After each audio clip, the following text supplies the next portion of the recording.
Chapter 8. Sam and Ezra, already in the saddle, stilled to immobility. Stevens turned back slowly to stand before his horse.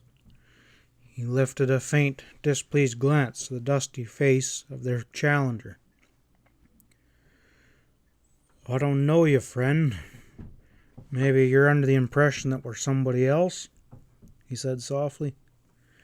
The answer came in a snarl. "I'll be the judge of my mistakes. Where are you going?" Pat's tone only grew more silky as his temper frayed. "May I point out that our movements happen to be none of your affair? We're riding out of the country." "North, huh?" the other cut in significantly. "Squint Larkin might be interested in that information." Pat continued to meet the Trellisson eyes blandly. "I don't get you. How could it possibly concern him where we're going?" "Well, you can ask him," was the cutting retort. "He'll be going back there with me now." The matter had already gotten further than these three had any taste for. Though the strange rider could not know it, the talk was even now being stretched out for no other reason than to allow themselves time in which to size up the situation. Having backed their broncs apart from the newcomer, Sam and Ezra sat their saddles on either side of them, both remaining determinedly quiet. With his fellow's last bellicose threat, they had heard more than enough. Glancing a perfect understanding, they kicked their horses suddenly forward and closed in on him simultaneously. Too late, the other realized the position in which he had been maneuvered. He vented a bellow with one arm flying up for a guard, and at the same time he attempted to bring his six-gun into play. Pat blocked that by plunging forward as the partners closed in.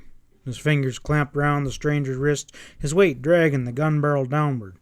The weapon crashed thunderously once, the slug ripping into the ground before Pat succeeded in tearing it from the man's grasp. That done, they stepped hastily out of the way of trampling hooves. Sam and Ezra, they still had their hands full, raising in their stirrups and hurling their weight downward. They shoved the big man out of the saddle. Big as he was, he proved more than a match for them, almost lifting Sam into the air as he flung up his brawny arm. A bull roar escaped him, which might have been heard half a mile away. Still the two bore in with silent determination, the Bar ES roans rearing and snapping in fright at the strange stallion at which they had been jammed against. It was a wild and straining moment, the outcome of which was in doubt, till Ezra solved the impasse abruptly. With a snort of angry disgust, he unleashed a tremendous kick directly into the muscular haunch of the stranger's mount. The result was gratifyingly prompt. With a squeal of rage, the black sprang forward so suddenly that it actually leapt out from underneath his rider. The big man went down as if dropped into a well, and so firmly were Ezra and Sam clamped onto him that they were dragged after him, and the three bringing up into a thump on the dirt. Pat spared a fleeting instant of grim laughter at this ridiculous sight, but he didn't allow mirth to interfere with efficiency, running in as the riderless horses danced apart, his own gun at the ready now. He was almost knocked back by the thrashing bodies, rolling this way and that as the huge stranger still bitterly refused to submit to capture. Under the impetus of a wild kick, Sloane sailed through the air only to bounce up and plunge back into the fight. "Grab his leg, Stevens!" screeched Sam. "We can't do nothing with this danged wildcat." But Pat had no intention of pitting his muscle against the other man's brute strength while he still had use of his wits.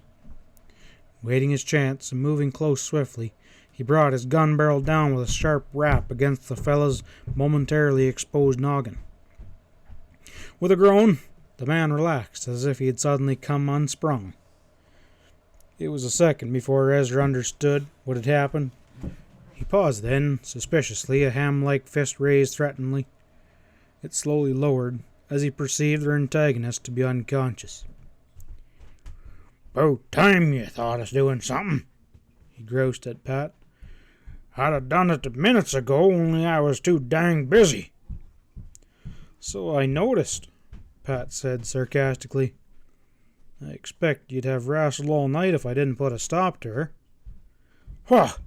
the big fella snorted scornfully. "Don't be getting no big ideas, Stevens. We was just on the point of finishing off when you interfered."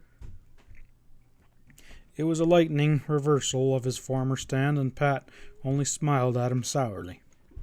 Sam, meanwhile, was busy yanking the unconscious man's belt from around his waist, and after rolling him over, Sloane lost no time in securing the fellow's wrist behind him.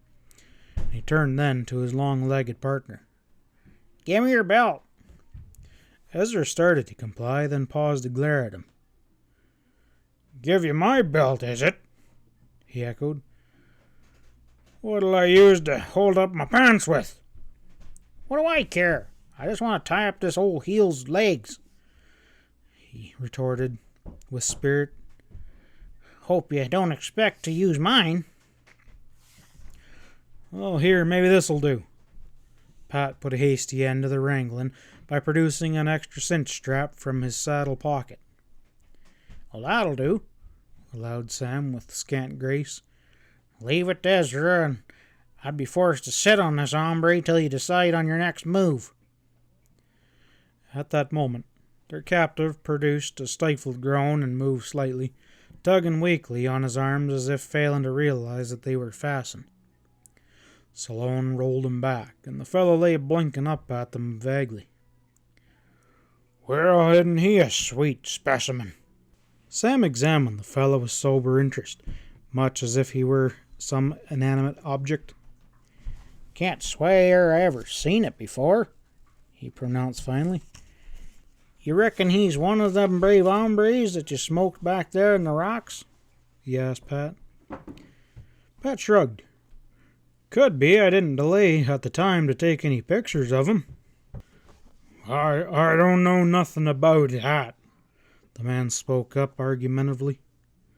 "Well, we'll start with something you do know. What's your name?" Sloane said. Buff Corby," came the gruff response after a brief delay. "Corby, huh? One of Squint Larkin's top hands, I take it." Again, that hostile wait, while Corbin thought over his answer. "Yeah, I am." "And paying strict attention to the pitchstone affairs, I warrant," Sam proceeded.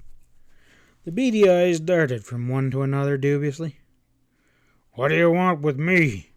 he growled, dropping all the pretense of sparring. "Well, that's a fair question." Pat had been thinking it over while the fellow spoke, and his tone did not sound particularly hopeful.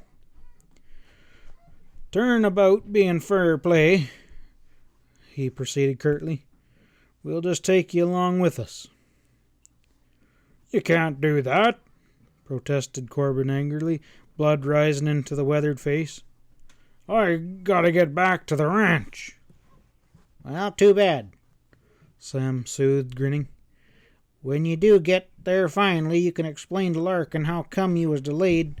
No doubt he'll be interested in that, all right." "Catch up to his horse, Sam," directed Pat, as he busied himself in stamping out the embers of the fire.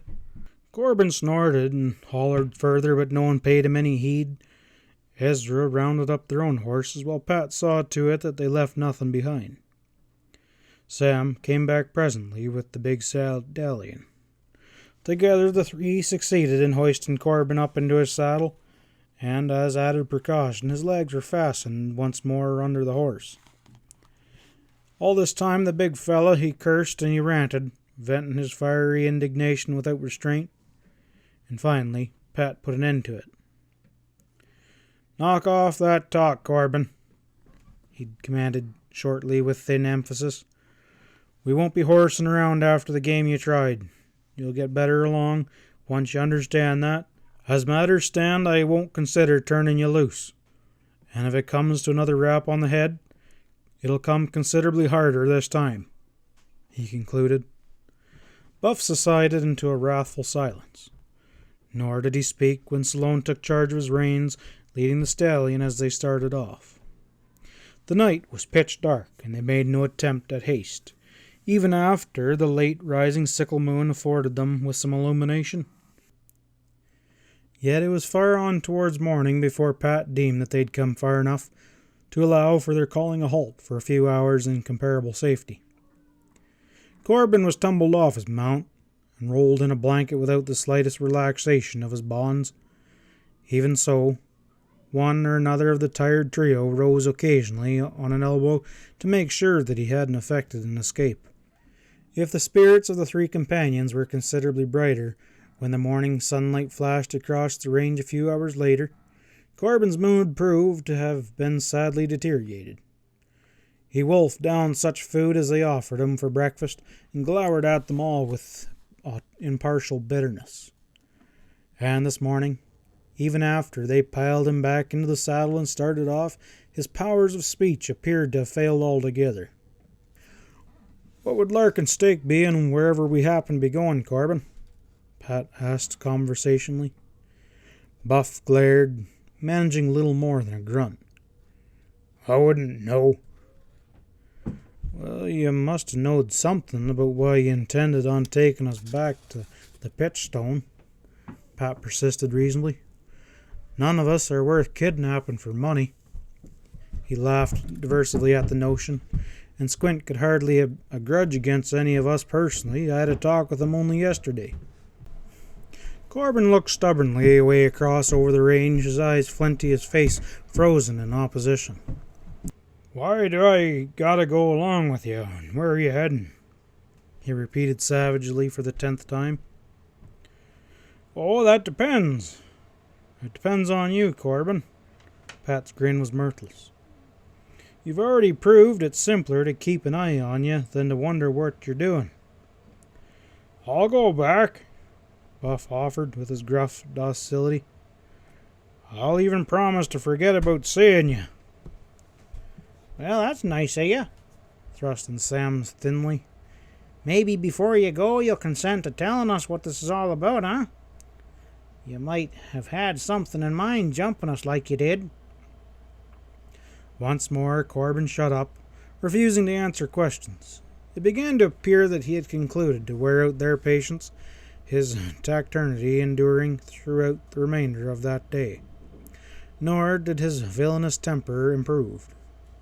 Dark saw them coming to a halt once more, this time for a more extended rest, and tonight they set a watch over their gloom captive, taking turns so that they all could afford to have some at least unbroken sleep. The nature of the country altered when they shoved on the following morning. The pine crests dropping behind, and then there was only rolling miles of brush. Pat knew that they were approaching the high desert stretches of Wyoming. They still had a long ride ahead of them. It was found impossible to discuss their own problems in Corbin's hearing, and the crusty partners amused themselves in attempting with great ingenuity to needle some admission or from the other man. He proved that he was a tough nut to crack, and they were no further ahead when, late in the afternoon, a barren range of rocks rose up to the fore to bar their progress. Beyond their forbidding ridge, Pat knew, lay Wyoming territory. They made for the craggy pass, giving access to the high plains. A half-mile from the crest, Corbin surprised them all by kneeing his mount forward and calling out urgently to Pat. "You don't deserve this, Stevens," he said, "but that there's an owl hoot camp up yonder. I'm warning you what you'll be riding into if you insist on going further. It could be a lot of hot lead." To his consternation, Pat only nodded an acceptance of their dubious chances. "Much obliged, Corbin," he returned coolly. "We'll see to it that you're riding in the lead up there, and if they get hasty and ease a slug through your gizzard, we'll square it for you. Anyhow, if you won't talk for us, maybe you will for those fellas." Buff's protest was louder and more vehement than any of which he had given to expression. It made no difference. Pat had not missed the inference that Corbin appeared suspiciously familiar with the location, at least, of the outlaw camp. Doubtless some of its inhabitants would recognize the fellow quick enough. 10 minutes later they found themselves in a narrow, winding trail leading upwards towards the gap. Corbin was thrust to the forefront and warned to attempt no sudden movements or tricks. Up they toiled in a line, their horseshoes sliding on the crumbly rocks that were underfoot. Soon they drew near a gap. A handful of bull pines had taken root here, affording the only shady area for miles around, and in one of them, a half-sided log shelter had been raised with a makeshift rock corral in the rear. Pat spied the tail-swishing broncs therein before his eyes picked out a man standing at the corner of the log shack and gazing fixedly their way. End of chapter 8.